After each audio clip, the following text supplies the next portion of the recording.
चलिए, तो अब हम लेक्चर नंबर 12 के बारे में डिस्कशन करेंगे। General organic chemistry lecture 12। इसमें हम लोग सब्स्टिट्यूशन रिएक्शन के बारे में डिस्कशन करेंगे। आप सब्स्टिट्यूशन रिएक्शन मैंने बताया ना, दो तरीके का होता है। कौन कौन सा बेटा? एक electrophilic substitution reaction,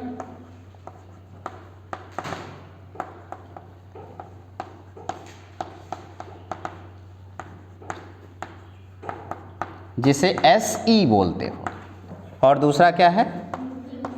nucleophilic substitution reaction, जिसे क्या बोलोगे? SN बोलोगे। तो पहले हम डिस्कस करेंगे इलेक्ट्रोफिलिक सब्स्टिट्यूशन रिएक्शन के बारे में। सभी लोग अपनी अपनी कॉपी में हेडिंग डालेंगे, इलेक्ट्रोफिलिक सब्स्टिट्यूशन रिएक्शन। एक इलेक्ट्रोफाइल आएगा, किसी दूसरे इलेक्ट्रोफाइल को सब्स्टिट्यूट करेगा, इसे इलेक्ट्रोफिलिक सब्स्टिट्यूशन रिएक्शन बोलेंगे। अच्छा, इसमें ये रिएक्शन ज़्यादातर एरोमेटिक कंपाउंड में पाया जाता है। मोस्टली कहाँ पाया जाएगा बेटा? एरोमेटिक कंपाउंड में। और मोस्टली हाइड्रोजन को सब्स्टिट्यूट करने वाला कोई एक इलेक्ट्रोफाइल आएगा। ठीक है ना? आओ चेक कर ले। और ये कितने तरीके का मैंने आपको बताया? टोटल 5 तरीके का। सबसे पहला क्या होगा? हैलोजिनेशन। दूसरा नाइट्रेशन। तीसरा सल्फोनेशन। चौथा फ्रीडल क्राफ्ट एल्काइलेशन, और है फ्रीडल क्राफ्ट असाइलेशन। इतने तरीके के रिएक्शंस आपके सामने हैं।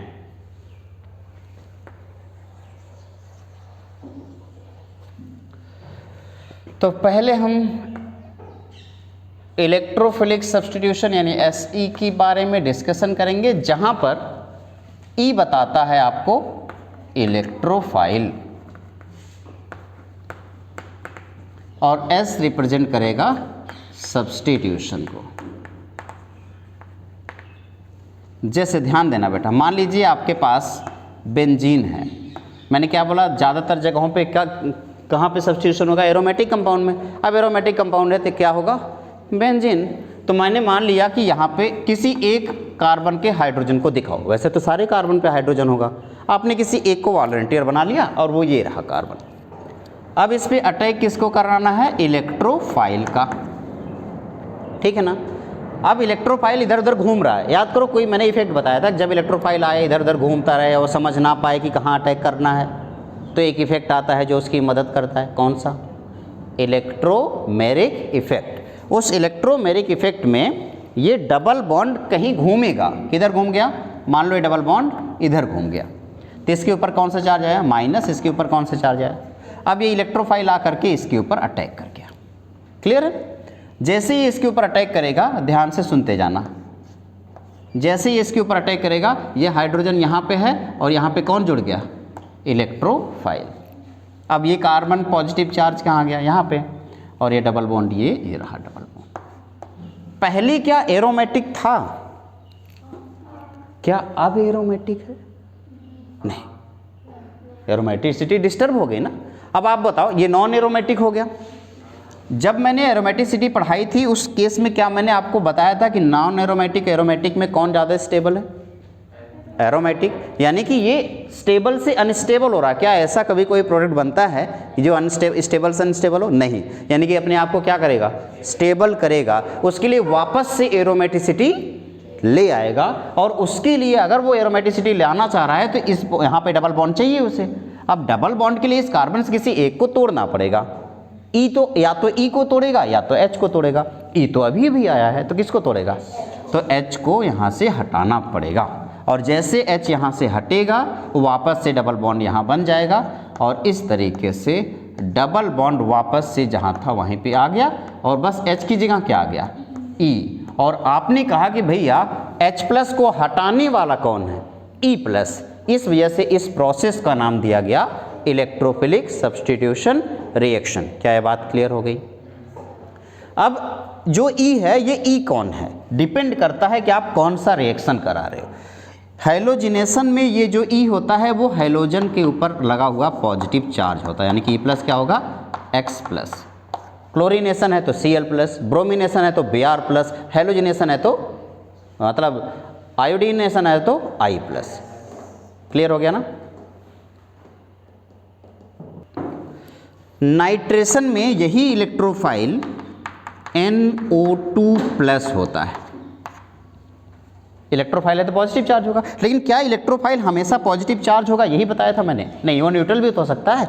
इस सल्फोनेशन के केस में जो इलेक्ट्रोफाइल होगा वो होगा SO3 जो कि न्यूट्रल है। फ्रीडल क्राफ्ट एल्काइलेशन, ध्यान देना क्या है, एल्काइलेशन। एल्काइल मतलब इस बार इलेक्ट्रोफाइल क्या होगा, एल्काइल। एल्काइल मतलब R को एल्काइल बोलते हैं ना, एल्काइलेशन। और यहाँ पे इलेक्ट्रोफाइल जो होगा वो होगा आपका असाइलेशन, यानी कि C+O CH3+। मुझे हर एक का इलेक्ट्रोफाइल अभी मैंने आपको बता दिया। आइए सबसे पहले किसके बारे में डिस्कशन करेंगे। दो बातें अगर आपने सीख ली तो पूरा इलेक्ट्रोफिलिक सब्स्टिट्यूशन रिएक्शन आपको समझ में आ जाएगा। पहली बात, अटैक कौन कर रहा है, और दूसरी बात, अटैक कहाँ कर रहा है। क्या बोला मैंने? दो बातें सीख ली तो पूरा इलेक्ट्रोफिलिक सब्स्टिट्यूशन आ जाएगा। पहली बात, अटैक कौन कर रहा है, और दूसरी बार अटैक कहाँ कर रहा है। तो आओ देख लेते हैं। सबसे पहले हम हैलोजिनेशन की बात करेंगे।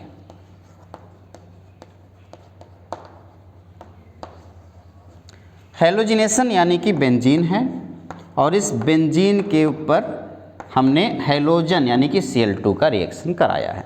ध्यान देना बेटा, Cl2 को Cl+ में कन्वर्ट करने वाला भी तो कोई होना चाहिए, तभी तो Cl+ अटैक कर पाएगा। Cl+ में कन्वर्ट करने वाला होता है एनहाइड्रस AlCl3। तो एनहाइड्रस AlCl3 ने एक Cl- को लेके निकल लिया और उससे Cl+ बच गया और वो Cl+ अटैक करेगा। अब आपको ये पता है कि अटैक कौन करेगा, बताओ बेटा? Cl+ अटैक करेगा ना, लेकिन कहाँ पे करेगा? क्योंकि बेंजीन है तो सारे हाइड्रोजन एक जैसे हैं तो कहीं पे कर सकता है। तो मैंने एक हाइड्रोजन यहाँ पे ओपन करके दिखा दिया, जहाँ E है वहाँ पे Cl अटैक करके यहाँ पे ये बन गया। क्या ये क्लियर हो गया? लेकिन ज़रा सोचो, ध्यान से सोचना।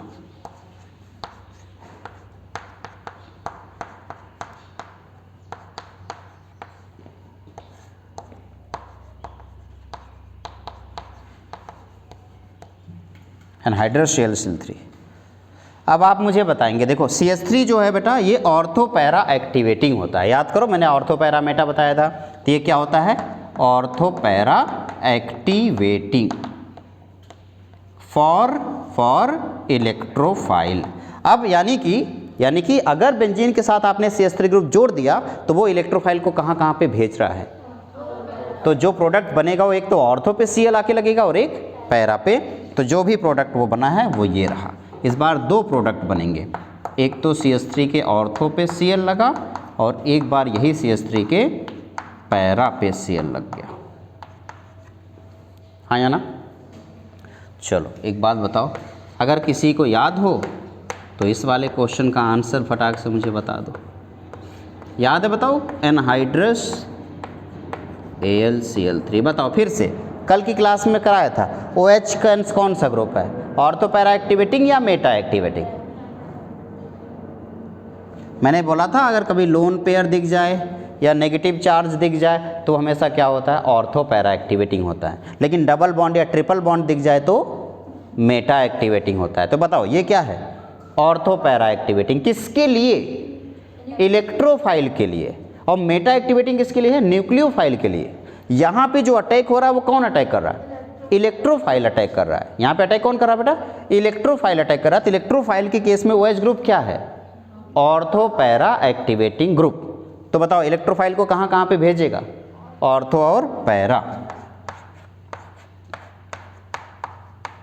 ऑर्थो पोजीशन पे एक Cl आ गया और सेम क्वेश्चन फिर से रिपीट हो गया और पैरा पोजीशन पे एक Cl आ गया।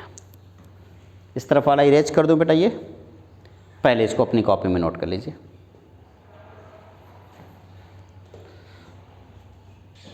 अगला सवाल, आप लोग तैयार हो आंसर देने के लिए?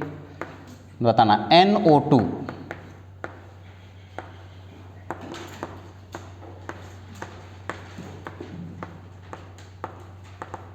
दो बातें मैंने आपको बताई। एक तो अटैक कौन करेगा, समझ में आ गया अटैक कौन करेगा, Cl+। अटैक कहाँ करेगा ये बताने के लिए NO2 ग्रुप बताओ ऑर्थो पैरा एक्टिवेटिंग है या मेटा? ये मेटा डायरेक्टिंग ग्रुप है ना, मेटा डायरेक्टिंग फॉर इलेक्ट्रोफाइल। तो इलेक्ट्रोफाइल आपको पता चल गया यहाँ पे क्या है, Cl+। अटैक कहाँ पे करेगा, मेटा पे। तो एक सिंगल प्रोडक्ट इस बार आपको मिल गया।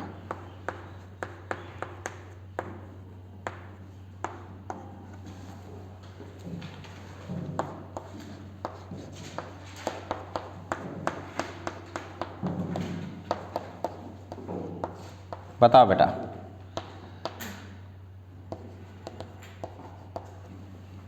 कौन अटैक करेगा, Cl कहाँ अटैक करेगा, मेटा पे।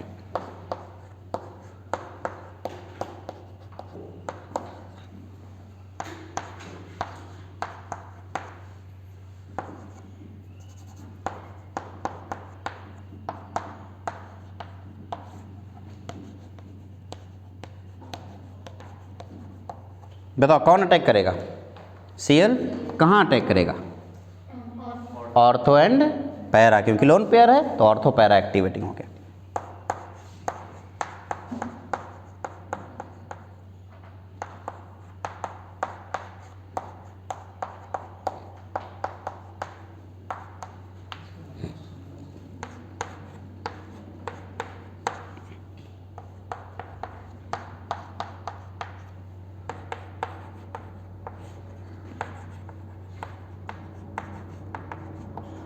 बताओ बेटा कौन अटैक करेगा, Cl कहाँ पे, मेटा। डबल या ट्रिपल बॉन्ड देखते ही तुरंत समझ गए होगे ना कि मेटा है। चलिए नेक्स्ट है नाइट्रेशन।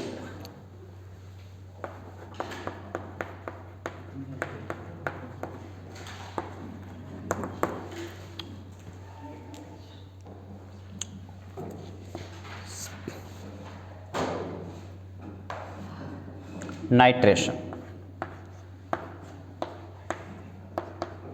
नाइट्रेशन में देखना बेटा क्या होगा, HNO3 H2SO4 के प्रेजेंस में रिएक्शन करेगा। और इस बार अटैकिंग रिएजेंट क्या हो गया, NO2+। तो इलेक्ट्रोफाइल क्या मिल गया आपको, NO2+। अब बेंजीन है तो कहीं पे भी अटैक कर दे, क्या ही फर्क पड़ता है, NO2। लेकिन अगर यहाँ पे कुछ और होता, जैसे कि यहाँ पे CH3 होता, बताओ बेटा, NO2 कहाँ जाता, ऑर्थो और पैरा पे।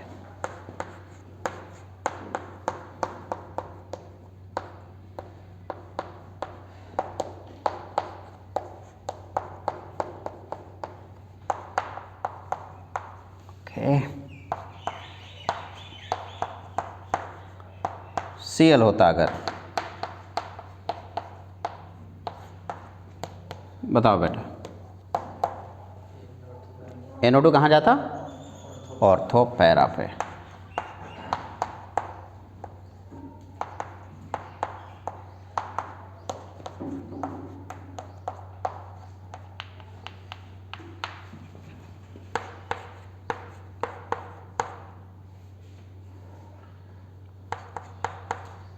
NO2 पहले से ही लगा हो,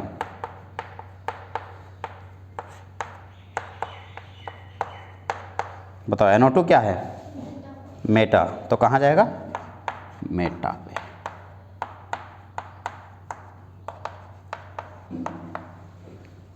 ठीक है। ये रहा आपका नाइट्रेशन। तो मैंने हेलोजिनेशन देख लिया, नाइट्रेशन देख लिया, अब है सल्फोनेशन।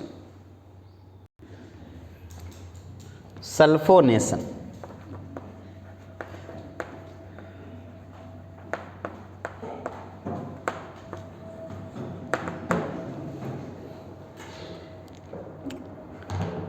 क्या है? सल्फोनेशन यही तो नहीं पता।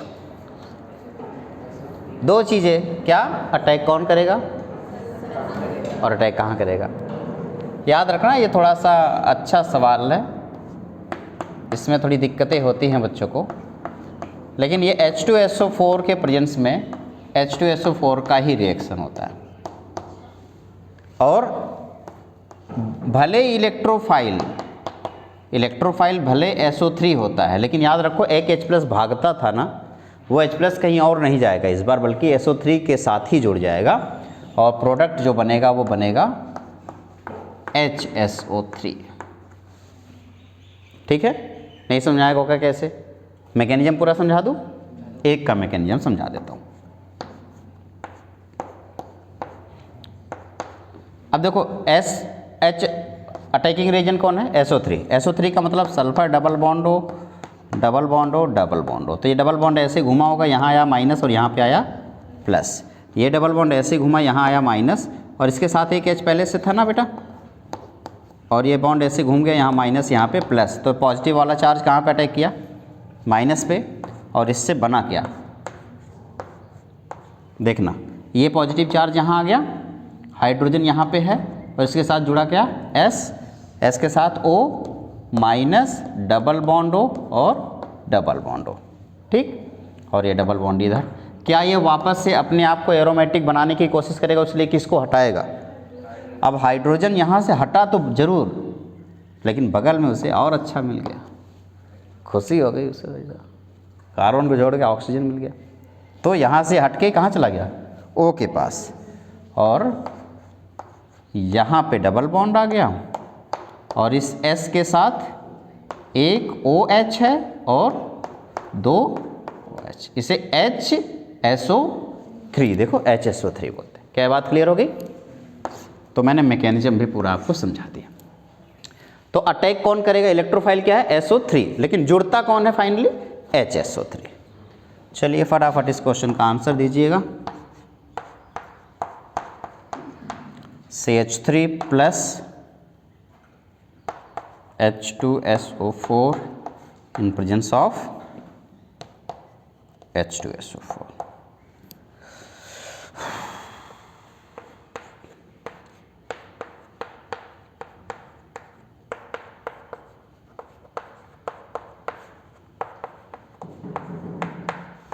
बताओ बेटा, ये क्या है और ये क्या है? मेटा, यानी कि इसमें ऑर्थो पैरा पे अटैक करेगा और इस पे मेटा पे। कौन अटैक करेगा और जुड़ेगा कौन?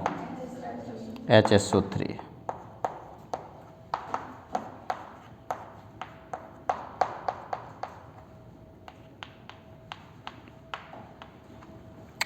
और इसमें मेटा पे।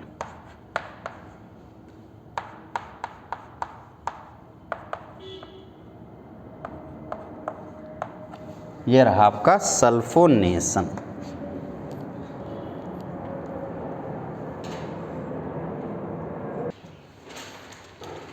नेक्स्ट है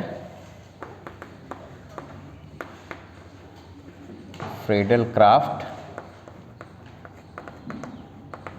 एल्काइलेशन। एल्काइलेशन से पता है एल्काइल ऐड होगा।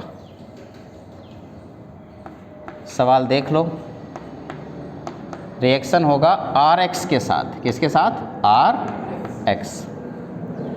और प्रेजेंस होगा एनहाइड्रस AlCl3 के प्रेजेंस में। अब ये बॉन्ड ऐसे टूटेगा, इस पर माइनस और इस पर प्लस। अटैक कौन करता है? इलेक्ट्रोफाइल है ना, तो R अटैक करेगा। कहाँ पे करेगा? अब ये बेंजीन है तो कहीं पे लग सकता है, R। चलिए इस सवाल का जवाब दीजिएगा। CH3Cl anhydrous AlCl3। बताओ बेटा।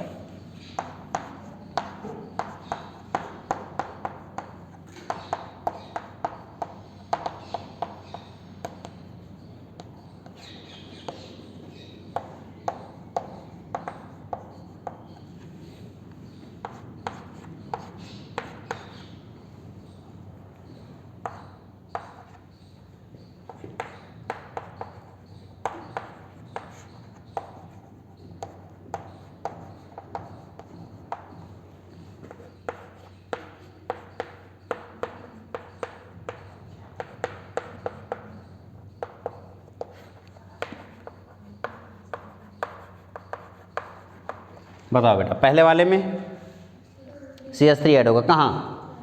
कहीं भी जोड़ दो, मैंने ऊपर लिखा दिया CH3। दूसरे वाले में कौन ऐड होगा?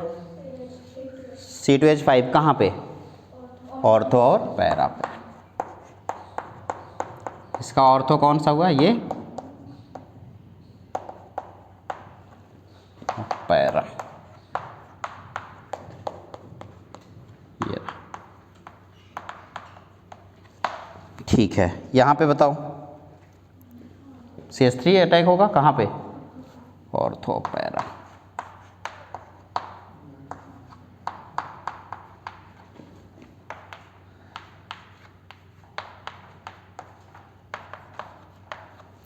यहाँ पे अटैक करेगा फिर से CH3 कहाँ पे? मेटा।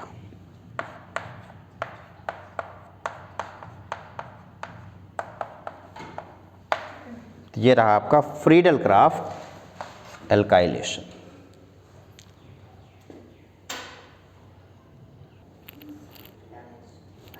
Friedel Crafts acylation.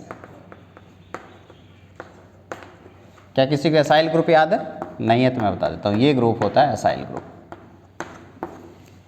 तो अटैक कौन करेगा? ये जुड़ेगा भी ये। ठीक है, पहला सवाल।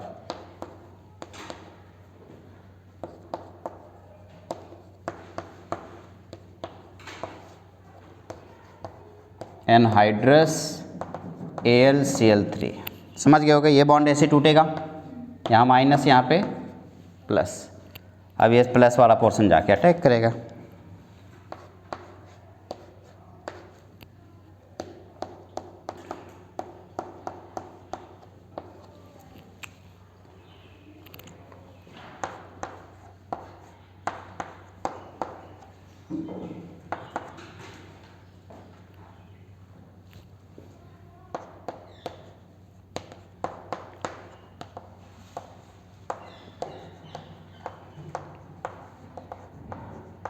बताओ बेटा कौन सा position?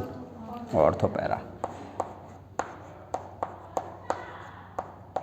Ortho para C double bond O CH3 ये अटैक करेगा ऑर्थो पे, और सेम ऐसे ही एक कंपाउंड पैरा पे बनेगा।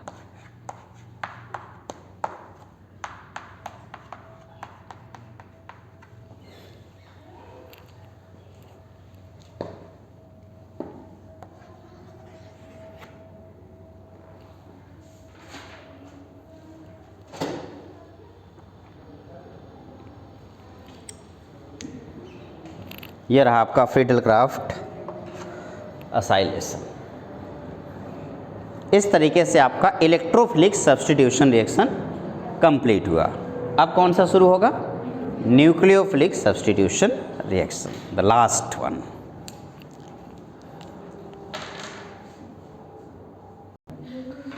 न्यूक्लियोफिलिक सब्स्टिट्यूशन रिएक्शन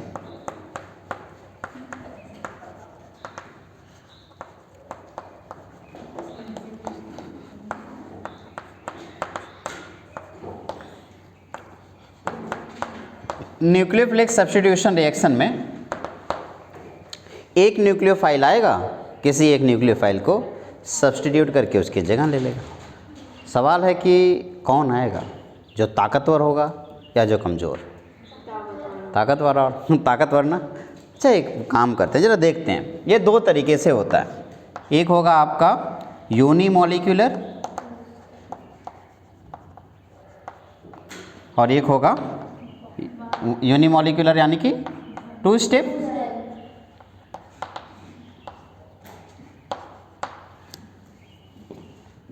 और बाई मॉलिक्यूलर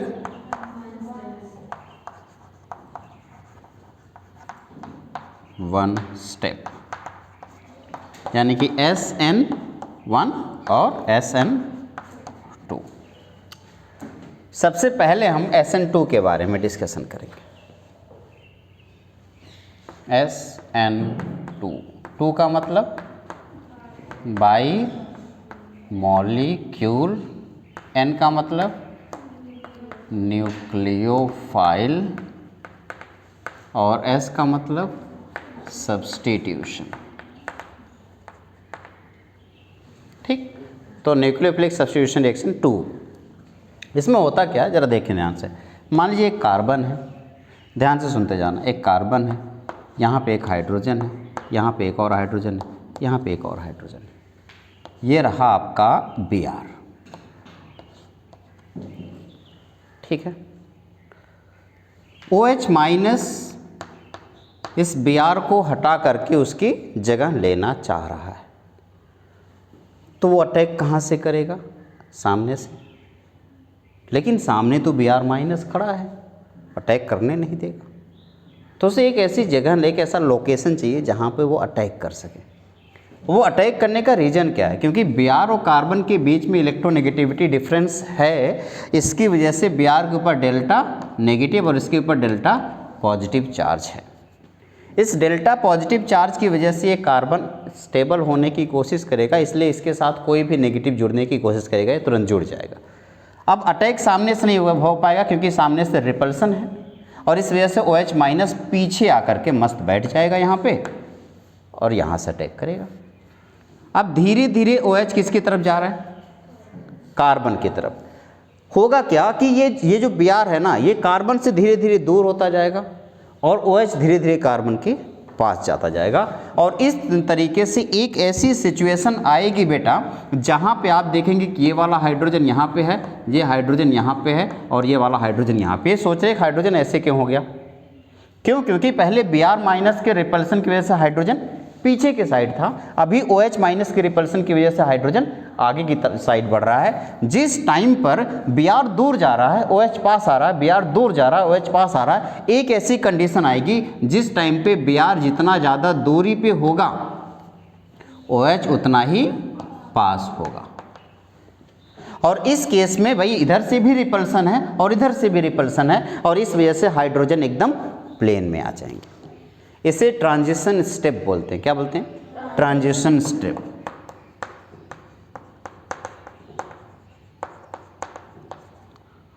इस ट्रांजिशन स्टेप में अगर आपसे कोई पूछे कि भैया कार्बन का हाइब्रिडाइजेशन कितना है, तो आप पहले ये बताइए कि यहाँ पे कार्बन का हाइब्रिडाइजेशन कितना था? sp3। अब यहाँ पे आप कार्बन का हाइब्रिडाइजेशन क्या बोलोगे? हो सकता है आपके दिमाग में sp3d, बट कार्बन के पास d ऑर्बिटल तो होता नहीं है। जरा एक बात बताओ, कार्बन का हाइब्रिडाइजेशन यहाँ पे अगर निकालना है तो सिर्फ प्योर बॉन्ड जो है उसी को काउंट करेंगे ना। तो 1 2 3 ही बॉन्ड तो प्योर है, ये तो पार्शियल बॉन्ड है, ये टूट रहा है, ये जुड़ रहा है, ये टूट रहा है, ये जुड़ रहा है। और एक सिचुएशन है ना तो ये ढंग से टूट पाया है और ना ही ये ढंग से जुड़ पाया है। उस केस में ना तो इसको हम काउंट करेंगे ना ही इसको काउंट करेंगे। हाइब्रिडाइजेशन क्या हो जाएगा? sp2। और इस sp2 की वजह से ये जो 3 हाइड्रोजन है वो एक प्लेन में नज़र आएंगे, हाँ या ना? गुड। अब फाइनल सिचुएशन ये होगा कि या तो Br को जाना पड़ेगा या तो OH को जाना होगा। क्यों? क्योंकि कार्बन 5 वैलेंसी झेल नहीं पाएगा। और अक्सर इस सिचुएशन में क्या होगा? पुराना वाला बॉन्ड टूटता है और नया वाला बॉन्ड जुड़ता है। एक ऐसा सिचुएशन जिस टाइम पे 2 लोग हों और दोनों में से एक को चूज करना हो, तो किसको चुनता है इंसान? नए वाले को, क्योंकि पुराने वाले से तो काफ़ी देर तक बॉन्ड जुड़ा ही हुआ है। तो यहाँ पे क्या होगा? पुराना वाला जो Br है वो गायब हो गया, कौन आ गया? और जैसे Br इधर से गया, इधर का रिपल्सन ख़त्म हो गया और इधर का रिपल्सन बढ़ गया। अब हाइड्रोजन किधर गए? पीछे के साइड, और हाइड्रोजन इस तरीके से पीछे की तरफ मुड़ गए और OH आ गया। ज़रा एक बात ध्यान से देखो और मुझे बताओ, पहले OH पहले किधर था? कार्बन से राइट साइड में हाइड्रोजन था, अभी पहले कार्बन के लेफ्ट साइड में हाइड्रोजन था, अभी कार्बन के राइट साइड में हाइड्रोजन है। क्या पलट गया? और इसे इन्वर्जन बोलते हैं। क्या बोलते हैं? तो ये है इन्वर्जन। इस इन्वर्जन को या तो अम्ब्रेला इन्वर्जन बोलते हैं, जैसे छाता पलट जाता है बरसात के मौसम में, तन्हाई के आलम में, हम घर से निकल आए, छाता भी साथ लाए, अचानक से हवा चली और छाता पलट गया, तो इसे इन्वर्जन बोलते हैं। क्या बोलते हैं? इन्वर्जन। अम्ब्रेला लाइक इन्वर्जन है। जैसे आप कहेंगे देखो ये एक अम्ब्रेला, यहाँ पे बी आर है ना, तो ये एक अम्ब्रेला टाइप का दिखाई दे रहा है ना, और ये अम्ब्रेला थोड़ी देर बाद पलट गया। देखो इसे क्या बोलेंगे? Umbrella inversion. या वॉल्डेन नाम के साइंटिस्ट ने इस इन्वर्जन को दिया था, इसलिए वॉल्डेन इन्वर्जन के नाम से भी जानते हैं।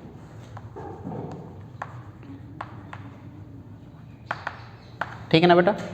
अब इसका रिएक्शन रेट लिखना है मुझे। अब एक और बात, पहले अटैक करने वाला जो प्रोसेस है ये बहुत ही स्लो होगा, बहुत धीरे धीरे होगा, और ये आगे जब एक बार ये ट्रांजिशन स्टेप पे आ जाएगा तो किसी एक को तो हटाना है, तो ये रिएक्शन क्या होगा? फास्ट। हमेशा slowest step is always rate determining step. क्या होगा? स्लोवेस्ट स्टेप इज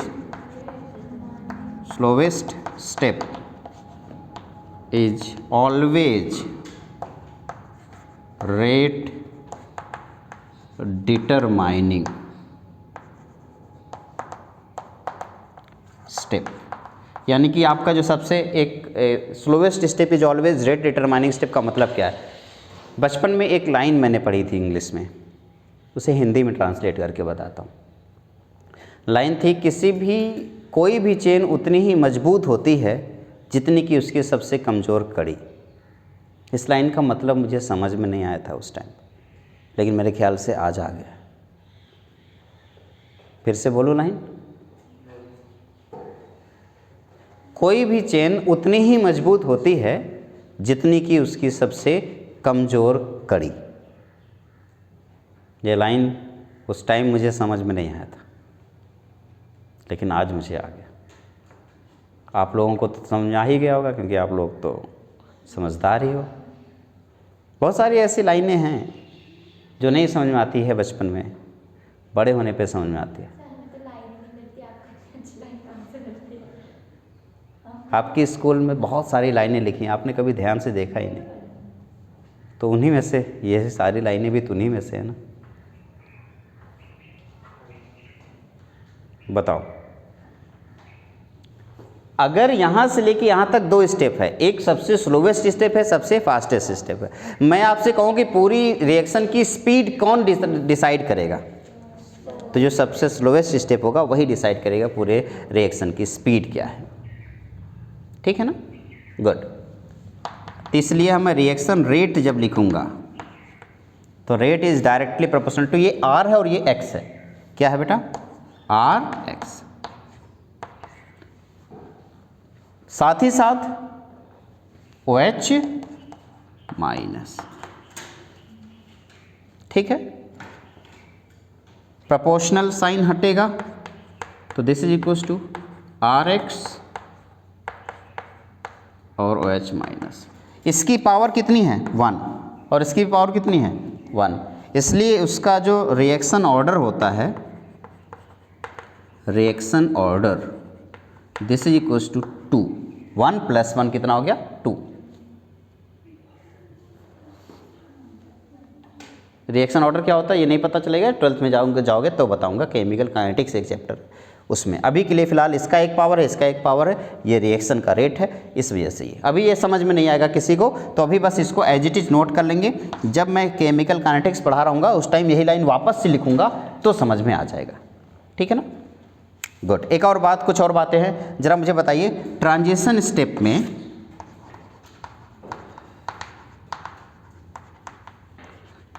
स्टेप में हाइब्रिडाइजेशन क्या है? आपने कहा सर sp2, और उसका शेप क्या है बेटा? Trigonal planar. रिएक्टेंट sp3 है और शेप क्या है? टेट्राहेड्रल। प्रोडक्ट sp3 और शेप क्या है? टेट्राहेड्रल। क्या इसमें इन्वर्जन हो रहा है या नहीं हो रहा है? हो रहा है,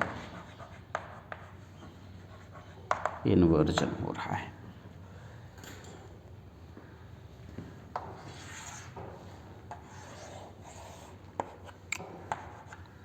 देखो एनर्जी का ग्राफ बनाता हूँ, देखना बेटा। एनर्जी का ग्राफ में मान लो ये रिएक्टेंट की एनर्जी है, ठीक है। तो जब इस रिएक्टेंट के पास OH पास आ रहा होगा, तो जब एक के पास कोई दूसरा जाता है तो एक्साइटेड होता है, तो एनर्जी बढ़ती है। तो यहाँ पे जब इस रिएक्टेंट पे OH माइनस आ रहा होगा इसके पास, तो एनर्जी क्या हो रही होगी? बढ़ रही होगी, बढ़ रही होगी, बढ़ रही होगी, और एक मैक्सिमम पॉइंट तक बढ़ेगी। और वो मैक्सिमम पॉइंट कहाँ पे मिलेगा? ट्रांजिशन स्टेप में। और उसके बाद जैसे Br हटा, तुरंत एनर्जी बड़ी तेज़ी से क्या हुई? डाउन हुई, और कुछ इस तरीके से। तो ये जो एनर्जी है किसकी है बेटा? प्रोडक्ट की। और ये एनर्जी किसकी है? रिएक्टेंट की एनर्जी। क्या है बात क्लियर होगी? अब यहाँ से लेके यहाँ तक ये क्या है? Transition step. तो यहाँ से R से लेके ट्रांजिशन स्टेप तक पहुँचने वाला स्टेप कौन सा होगा? पहाड़ पे चढ़ना टफ होता है, उतरना? उतरने में क्या एकदम लुढ़क जाओ, पहुँचोगे नीचे।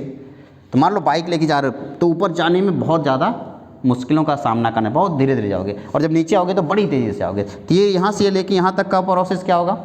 स्लो। और ये प्रोसेस आपका फास्ट होगा। ये रहा आपका SN2 रिएक्शन। यहाँ पे एक और लाइन लिख देता हूँ मैं, रिएक्टिविटी ऑर्डर।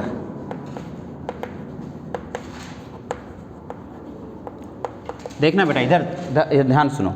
सोचो अगर पीछे से जो अटैक पीछे से हो रहा है, अटैक किधर हो रहा है बताना?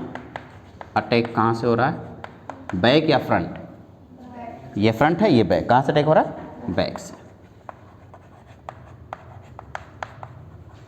अब बताना जरा, ये जो बैक अटैक हो रहा है, अगर मैं यहाँ पे हाइड्रोजन के बजाय बड़ा बड़ा ग्रुप लगा देता तो क्या रिपल्सन होता? क्या अटैक हो पाता? नहीं। तो अगर मैंने सिर्फ हाइड्रोजन लगाया है और फिर एक CH3 लगा दिया, तो पहले तो मिथाइल हुआ, ये क्या है? मिथाइल। और एक हाइड्रोजन हटा के एक CH3 लगा दूंगा तो क्या 1 डिग्री हो जाएगा? क्या हो जाएगा बेटा? 1 डिग्री। और एक और हाइड्रोजन हटा के लगा दूँ तो 2 डिग्री, और एक और हाइड्रोजन हटा दूँ तो 3 डिग्री। अब बताओ सबसे ज़्यादा आसानी से किस में रिएक्ट करेगा? Me में, क्योंकि जैसे जैसे मैं ग्रुप बढ़ाता जाऊँगा, पीछे वाला ये बल्कि ग्रुप होता जाएगा, तो अटैक होने के चांसेस कम होते जाएंगे, और अटैक होने के चांसेस कम होते रहेंगे तो रिएक्टिविटी भी कम हो जाएगी। इसलिए मिथाइल सबसे ज़्यादा, फिर 1 डिग्री और फिर 2 डिग्री। नोट करें इसको। Unimolecular nucleophilic substitution reaction SN1। अच्छा एक बात बताओ, पीछे से अटैक नहीं हो पा रहा था तो रिएक्शन नहीं हो पा रहा था, तो इस वजह से अब हमें कोई ऐसा तरीका ढूंढना पड़ेगा। मान लो एक ऐसा कंपाउंड है जैसे C, और यहाँ पे आपने CH3 लिखा, और यहाँ पे आपने CH3 लिखा, और यहाँ पे आपने लिखा CH3, और ये लिखा आपने Br। इस बार आप OH माइनस भेज करके अटैक नहीं करा सकते हो। क्यों?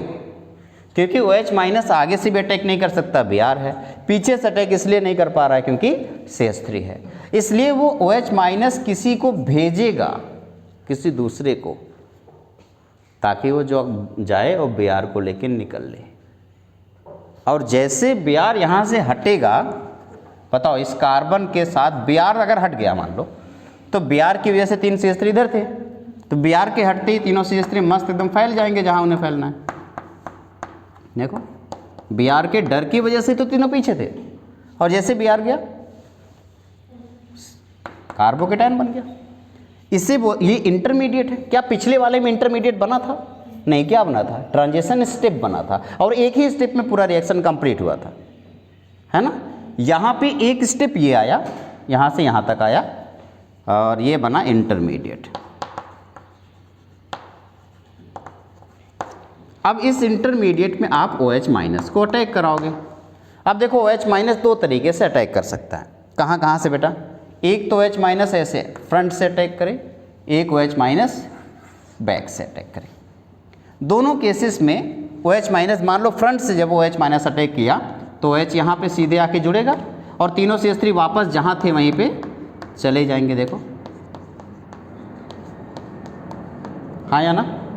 और अगर इस तरफ से अटैक करेगा तो OH यहाँ पे जुड़ेगा और तीनों CH3 अपोजिट साइड में भागेंगे, हाँ या ना। जरा इन दोनों को देखो और कुछ याद आ रहा है क्या? दोनों मिरर इमेज हैं। तो एक को ये और ये दोनों एक जैसे दिख रहे हैं, सेम ओरिएंटेशन है, इसलिए इसे रिटेंशन बोलते हैं। रिटेंशन का मतलब जो अपनी पोजीशन को रिटेन किया हुआ है, इसे क्या बोलेंगे? रिटेंशन। तो ये क्या हो गया? इन्वर्जन। तब बताइए, रिटेंशन और इन्वर्जन क्या दोनों इसमें हो रहा है? और जहाँ रिटेंशन इन्वर्जन है वहाँ रेसमाइजेशन भी, रेसमिक मिक्सचर बनेगा ना, कुछ ये बनेगा, तो इसमें रेसमाइजेशन भी होगा।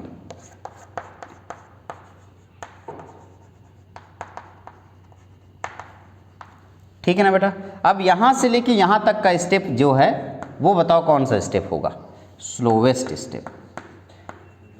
और ये कौन सा होगा? फास्ट स्टेप, है ना।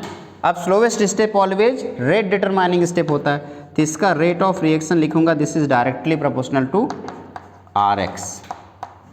इस बार OH माइनस तो यहाँ है ही नहीं, तो इसकी पावर 1 हुआ, तो इसीलिए इसका रिएक्शन ऑर्डर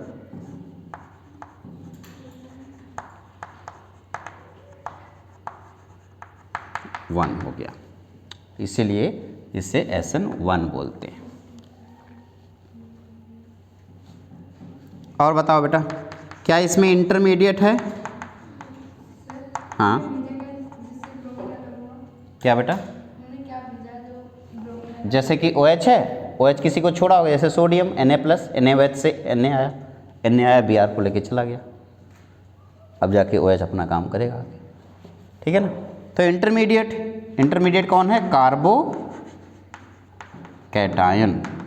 फिर बताना बेटा, ये है रिएक्टेंट जिस पर sp3 है, और ये है इंटरमीडिएट जिसका sp2 है, फिर से प्रोडक्ट पर sp3 बन गया। इंटरमीडिएट है कार्बोकेटायन, हाइब्रिडाइजेशन sp2 और ट्राइगोनल प्लेनर। ठीक है, बताओ अटैक बताओ कहाँ से हो रहा है? बैक या फ्रंट या दोनों? Both, back and front. Okay, ठीक है। इन्वर्जन हो रहा है, रिटेंशन हो रहा है? दोनों हो रहा है, इन्वर्जन भी हो रहा है, रिटेंशन भी हो रहा है, और रेसमाइजेशन भी हो रहा है।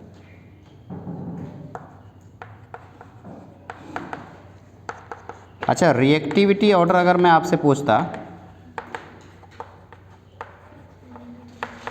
बताओ जितना ज़्यादा बल्कियर ग्रुप होगा उतना ज़्यादा रिएक्टिव होगा, तो इसकी reactivity is directly proportional to stability of carbocation.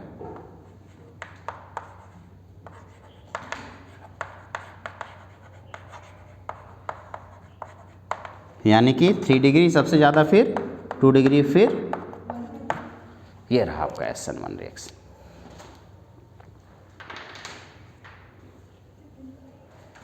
Tough है, इस क्वेश्चन का आंसर देना।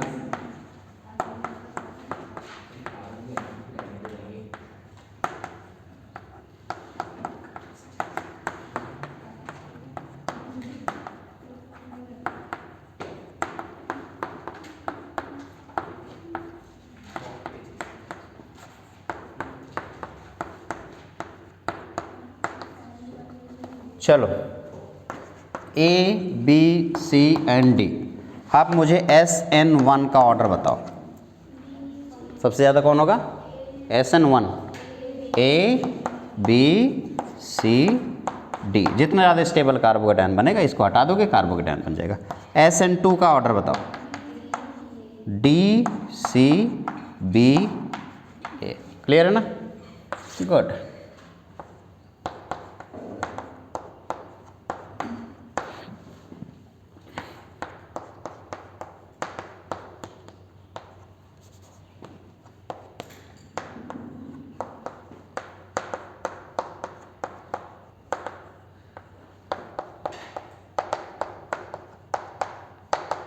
बता बेटा, A B C D, SN1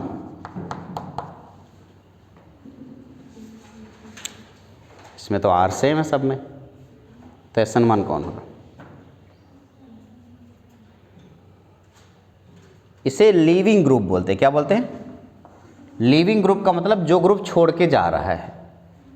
तभी तक Br छोड़ के जा रहा था, तो ये भी लीविंग ग्रुप। जो जल्दी से छोड़ देगा रिएक्शन उतना था फास्ट होगा। क्या लगता है कौन ज़्यादा आसानी से छोड़ेगा? आयोडीन, क्योंकि आयोडीन वाला बॉन्ड आसानी से टूट जाएगा, ये आसानी से छोड़ देगा। तो आयोडीन अच्छा लीविंग ग्रुप है। तो आंसर क्या हो जाएगा? DCBA। तो भैया चाहे SN1 हो चाहे SN2 हो, अगर लीविंग ग्रुप अच्छा है तो रिएक्शन फास्ट होगा, क्योंकि दोनों में R सेम है। तो लीविंग ग्रुप अच्छा तो रिएक्शन। लीविंग अवेलिटी सबसे ज़्यादा किसकी है? आयोडीन की, फिर ब्रोमीन की, फिर क्लोरीन की और फिर फ्लोरीन की। और यही रीज़न है कि रिएक्शन इतना ही फास्ट हुआ है। तो इस लेक्चर के साथ आपका total types of reaction complete हो गया है। आज का लेक्चर यहीं ख़त्म करते हैं, फिर मिलेंगे नेक्स्ट लेक्चर में। तब तक के लिए बाय बाय।